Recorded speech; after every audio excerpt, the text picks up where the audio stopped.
100e anniversaire du Parti communiste chinois, Pékin installe 220 véhicules militaires pour se protéger.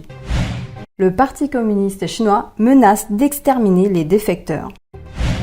Les navires de guerre américains reviennent dans le détroit de Taïwan. Les provocations du Parti communiste chinois à l'égard des États-Unis. 10 comportements qui accélèrent le vieillissement. À la veille de l'anniversaire du Parti communiste, Pékin intensifie les mesures de contrôle comme s'il s'agissait d'un ennemi majeur.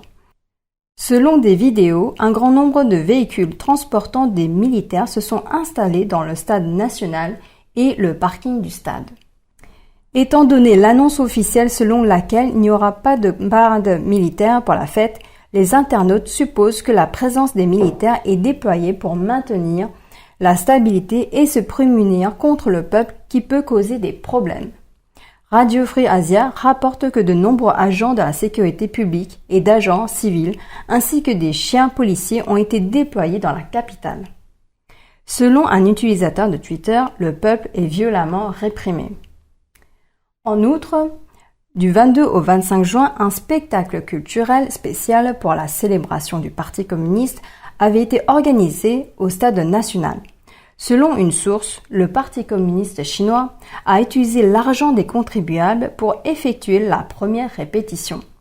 De nombreux internautes ont révélé que 70 millions de yuans ont été détournés et espèrent que le coronavirus mettra fin à un siècle de communisme maléfique. La défection des hauts responsables du Parti communiste chinois en fuite est toujours d'actualité. Alors que le Parti communiste chinois a récemment publié un article « Ne jamais trahir le parti n'est pas qu'un serment ». L'article revient sur la défection du Gu Shongshan dans les années 1930, l'un des premiers dirigeants du Parti communiste chinois, et a émis un signal pour exterminer tous les traîtres. Des dizaines de hauts responsables, dont les membres du Politburo du Parti communiste, ont récité le serment d'adhésion au parti et crié ne jamais trahir le parti. La chasse aux délateurs a suscité l'inquiétude du public. On pense que cela est lié aux récentes rumeurs selon lesquelles le vice-ministre de la Sécurité d'État, Dong Jingwei, a fui aux États-Unis. Le 17 mai, le média américain Red State a cité des sources affirmant que Dong Jingwei a fui les États-Unis en février et a fourni à la Defense Intelligence Agency américaine des preuves liées au virus communiste chinois.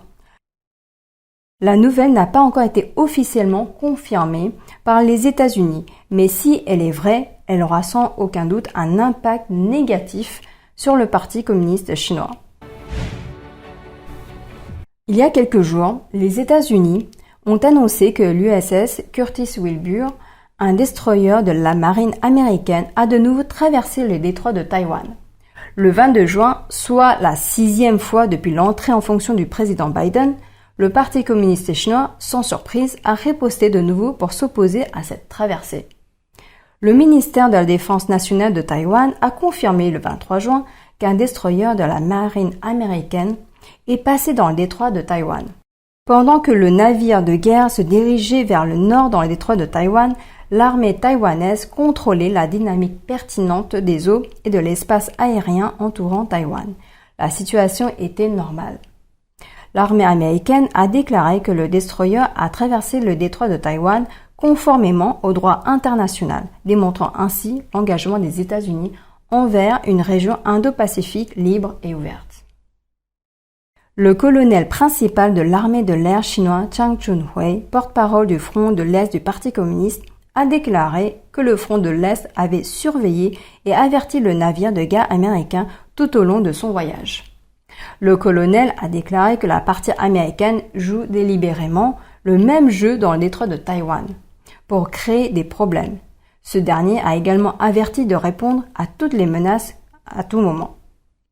En 2020, le Parti communiste chinois envoyait fréquemment des avions militaires pour harceler l'espace aérien adjacent de Taïwan.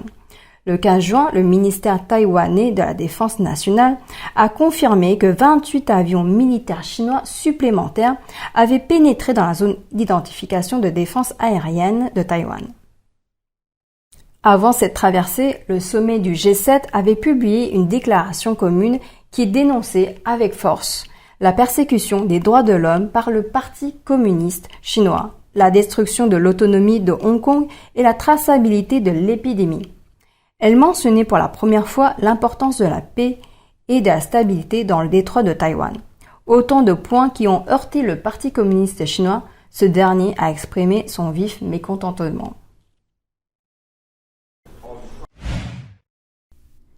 Les porte-paroles du ministère chinois des Affaires étrangères font souvent des remarques surprenantes, faisant l'objet des critiques des internautes chinois. Récemment, le compte Weibo officiel du média chinois Global Times a publié une information selon laquelle le porte-parole du ministère des Affaires étrangères Zhao Lijian a déclaré lors d'une conférence de presse de routine le 21 juin qu'au moins 500 000 personnes aux États-Unis sont soumises à l'esclavage moderne et au travail forcé. Il a également déclaré que les États-Unis devaient mettre de côté leur sentiment de supériorité, réfléchir à leur propre violation grave des droits de l'homme et en assumer la responsabilité. Selon des internautes, la Chine compte le double, soit 1 million de personnes soumises aux travaux forcés. Révéler des points négatifs des États-Unis ne peut pas effacer le problème de la Chine. Les critiques des internautes envers le Parti communiste chinois s'intensifient de plus en plus. La section des commentaires a dû être fermée et plus de 8000 messages d'utilisateurs ont disparu. Le ministère chinois des Affaires étrangères est souvent critiqué pour ses propos vulgaires et violents et ses diplomates sont souvent qualifiés de loups de guerre par le public. La remarque choquante la plus récente a été faite lors d'une conférence de presse régulière du ministère des Affaires étrangères le 17 juin. D'après ce dernier, l'équipe de recherche sur le virus de Wuhan devrait recevoir le prix Nobel de médecine. Cette remarque a suscité l'indignation des internautes. Il existe 10 habitudes de vie qui accélèrent le processus de vieillissement. 1. Sauter souvent des repas. Beaucoup de gens sautent souvent des repas afin de perdre du poids. Mais en fait, cela n'est pas très utile. De plus, sauter des repas peut provoquer des troubles endocriniens qui peuvent causer des vertiges, des carences sanguines, des pertes de mémoire, etc. chez les hommes et l'instabilité menstruelle ou le déséquilibre de la sécrétion d'œstrogènes chez les femmes. 2. Sauter le petit déjeuner. Le petit déjeuner est le plus important des 3 repas. Sauter le petit déjeuner est susceptible de provoquer des maladies rénales et entraîner un manque d'énergie qui risque d'avoir un impact sur la qualité du travail quotidien. Même si vous êtes très occupé, il est recommandé de prendre un petit déjeuner bien équilibré. 3. Manger et boire avec excès. La suralimentation affecte la digestion et empêche même notre corps d'absorber les nutriments. Le problème du système digestif entraîne le relâchement de la peau et un excès de sébum. Il est recommandé de fractionner les repas et de manger moins à chaque repas pour maintenir un bon équilibre gastro-intestinal. 4. Manger des aliments épicés. Les aliments épicés peuvent irriter le système gastro-intestinal, endommager ainsi la muqueuse gastrique et entraîner des imperfections cutanées dans l'acné. C'est la raison pour laquelle il vaut mieux manger des aliments plus neutres. 5. Exposition aux ultraviolets. Une exposition au soleil pendant une longue période peut endommager la peau et augmenter la production de la mélanine dans le corps, provoquant ainsi les taches sur la peau. 6. Se coucher tard. Rester debout tard empêche le corps d'ajuster ses fonctions et facilite l'apparition de cernes sous les yeux, un grain de peau irrégulier et des ridules. 7. Ne pas boire régulièrement de l'eau. Boire de l'eau régulièrement peut améliorer le métabolisme et le processus de désintoxication du corps. Il est donc conseillé d'absorber 2 litres d'eau par jour.